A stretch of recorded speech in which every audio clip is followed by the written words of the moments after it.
How's it going, everybody? Now, as you can see, I'm doing something a little different today. I have an issue of Grappling magazine from August 2001. You can see a bunch of gunk all on this magazine. It's kind of gross, but it is over 20 years old. Now, this is still a channel that's dedicated to strength training, the fitness industry, and dispelling a lot of the myths and propaganda, uh, all the bullshit. I'm still dedicated to that, but I think slowly but surely this is going to evolve into being a channel about, physical culture and, stuff that guys are interested in, and strength training is just one of many. But of course, I mean, this covers a lot of those bases because grappling is definitely a physical activity. Now, I got into Brazilian Jiu-Jitsu before most people did. I actually got into it before the first UFC. Most people discovered it when Royce Gracie competed in the first UFC. Uh, Myself and my friends got into it about a year before that. Now, I had a friend, a guy by the name of Marcus. I can say that because I'm not going to say his last name.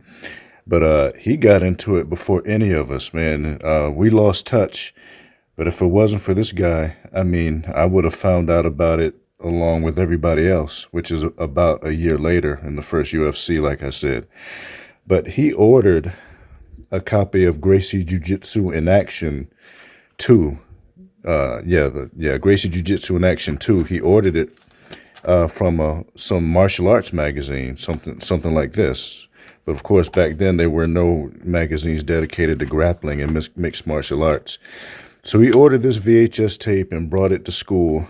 This is when I was in college, probably my sophomore year, and he brought this tape in, and it was really interesting. And actually, I ended up getting a copy myself eventually, like years later. This is it, Gracie Jiu-Jitsu in Action 2. Never saw the first one. Narrated by Rorion Gracie. I first saw this in 1992, like I said, about a year before the first UFC. And, we were blown away. And I was taking Ishinru karate at the time. I was taking it, some guy set up a space in a gym, like a gymnasium or maybe it was even like a basketball court, indoor basketball court. I can't exactly remember, but it was right off campus. And I was taking Ishinru karate there, myself and a friend, a guy by the name of Will. And Will, initially, I remember he said he wasn't impressed with the Gracie Jiu-Jitsu in Action tape. But I got to tell you, eventually he was, because he started studying it. And I don't know how he studied it because there wasn't a dojo anywhere on the East Coast at that time. So I assume maybe he got he ordered the Gracie tapes or some of the Gracie tapes. But, and next thing you know, we were rolling, grappling. It's just what they call it. We were grappling, and Will was just killing everybody, and we studied it however we could. And for me at that time, it was just through people who knew more than I did, but none of us knew a lot because there were no schools anywhere near us. At that time, if you wanted to actually take a legitimate class from someone involved with the Gracies, I mean, as far as I know, you had to go to either freaking Brazil or Torrance, California. Now, I could be wrong about that, but I do believe the first Gracie school was in Torrance, California. And if I'm wrong about that, I know it's somewhere in California. So we studied it the best way we could. And I tell you, man, it was a good time to get into fights. It was a good time to get into a fight, or either or horse playing. It wasn't always a real altercation, but even if it was just horse playing, it was a great time because nobody knew what the hell grappling was. Nobody understood that a smaller man could take a bigger man to the ground and control him. So it was a good time, because I was one of a handful of people who even knew what the hell it was. So again, this is 2001 when this magazine came out, and by that time I'd been a fan of it for almost 10 years. I never actually studied it legitimately in a real school, so I'm no expert in jiu-jitsu by any stretch of the imagination. Judo Gene LaBelle. So, yeah, I never studied it legitimately. I think I really would like to one day, but I have bigger fish to fry at the moment, like maybe getting this channel up and running, but, always been a fan of it. And I have this and a few more copies of Grappling magazine, as well as Black Belt magazine, because I have kind of a weekend interest in martial arts. Look at that, man. That's pretty nasty. Yeah. But this stuff really revolutionized things. Definitely changed the way I looked at street fighting. That's without question. My system is about fighting, even dirty fighting, if you have to. Many of the old systems were effective back then because nobody knew about them. Yep. Yeah, when nobody knows about it, that's a real power, which definitely applied to BJJ. And I don't even exactly know how or why it's called Brazilian Jiu-Jitsu. I should look that up. I never bothered to figure it out, because when we first got into it, like I said, it was referred to as Gracie Jiu-Jitsu. Gracie Jiu-Jitsu in action too. Gracie Jiu-Jitsu. And when Royce Gracie first fought in the first UFC, I remember he referred to his style as Gracie Jiu-Jitsu. But I assume it has something to do with Helio Gracie's cousins, the Machados, and I don't know. Maybe there's controversy on who really started it, but now it's more commonly known as Brazilian Jiu-Jitsu. It's been ages since I heard it referred to as Gracie Jiu-Jitsu. And I know it's just, in my opinion, it's the best pure martial art there is, in my opinion.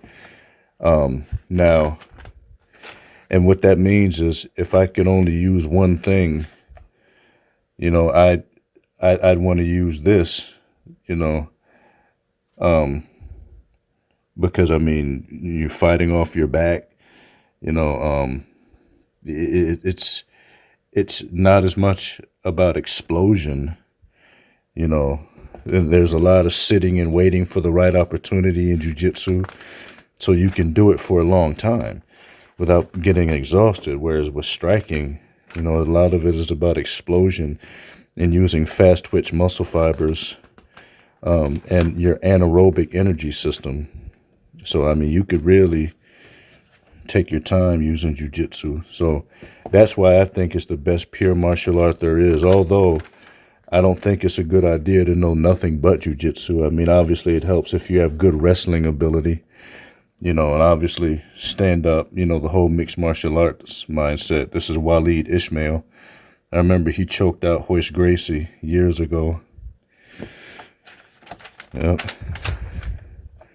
But the Gracies, man, they definitely deserve respect, because they're the ones that brought it to the masses. I heard of them before I heard of the Machados. But I'm sure someone watching this video knows more about this than I do. Like I said, I have kind of a weekend interest in it. Definitely fascinating, and I'd like to learn more about it. Grappling is the toughest sport in the world, so I have to train in jiu-jitsu, boxing, and wrestling every day to stay ahead of the competition. Yeah, because, I've seen, in the past, I've seen jiu-jitsu guys that had trouble getting the fight to the ground. So some type of wrestling ability is definitely important. Marvin the Beastman Eastman, I remember him. I have a DVD series someplace. I haven't watched it in ages, but it had Rampage Jackson. You guys know he used to fight for King of the Cage. But this DVD series had, I think, every last King of the Cage fight card ever. I still have it. It's all in one DVD series, or DVD box set rather. But yeah, I know Marvin the Beastman Eastman fought Rampage in King of the Cage, and he fought him in the UFC as well. And Marvin the Beastman Eastman is really proof that beach muscles don't make you a better fighter. He's a great example of it because Marvin the Beastman Eastman could have, look at him, he was muscular enough to segue right into bodybuilding, but I wouldn't say that he had a particularly great career because, the truth about big discernible muscles in combat sports is, muscles consume a lot of oxygen. Muscles are active tissue, and they require a lot of oxygenated blood. So you notice that a lot of the super big muscular guys gas out, so it doesn't really help you in a fight being muscular. It really doesn't.